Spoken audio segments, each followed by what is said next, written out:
Rumah Sakit Umum Daerah RSUD Haji Makassar yang merupakan rumah sakit milik pemerintah Provinsi Sulawesi Selatan memiliki cara tersendiri dalam memberikan pelayanan kesehatan kepada masyarakat. Dalam rapat kerja dengan Komisi E DPRD Sulawesi Selatan, Selasa 5 Juli, Direktur Utama Rumah Sakit Haji Dr. Gigi Haja Sukreni Abdullah menjelaskan, dalam upaya meningkatkan kunjungan masyarakat sejak Mei 2022, RSUD Haji memperpanjang masa pelayanan poliklinik dari jam 8 pagi ke jam 12 siang menjadi jam 8 pagi ke jam 4 sore.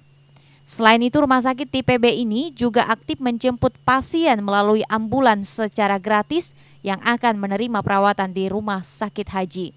Layanan tersebut diberikan untuk masyarakat di 3 kabupaten dan kota, yakni Kabupaten Takalar, Goa, dan Kota Makassar. Dengan pertimbangan, RSUD Haji terletak di wilayah selatan batas kota Goa dan Takalar.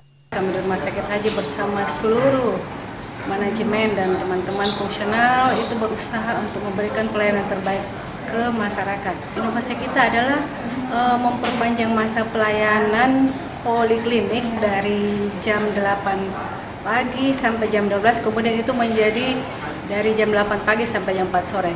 Kami bersama teman-teman berperan aktif menjemput pasien yang akan berkunjung ke Rumah Sakit Haji melalui IGD, itu melalui ambulans. Ya, alhamdulillah dari awal kami buka layanan ini, itu antusias masyarakat untuk berkunjung Rumah Sakit Haji alhamdulillah mendapat respon yang positif, dan itu berdampak kepada jumlah kunjungan yang melonjak tinggi, baik dari rawat jalan maupun rawat inap. Tak hanya layanan jemput gratis, di hadapan sejumlah anggota Dewan, Dr. Gigi Sukreni juga memaparkan layanan fisioterapi home care khusus untuk wilayah Kota Makassar. Dalam layanan ini, pihak rumah sakit akan mendatangi rumah pasien yang membutuhkan pelayanan.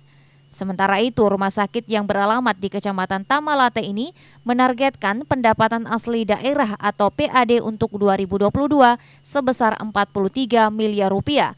Dan hingga Januari sampai Juni sudah terrealisasi sebesar 66,39% atau sebesar 29 miliar rupiah.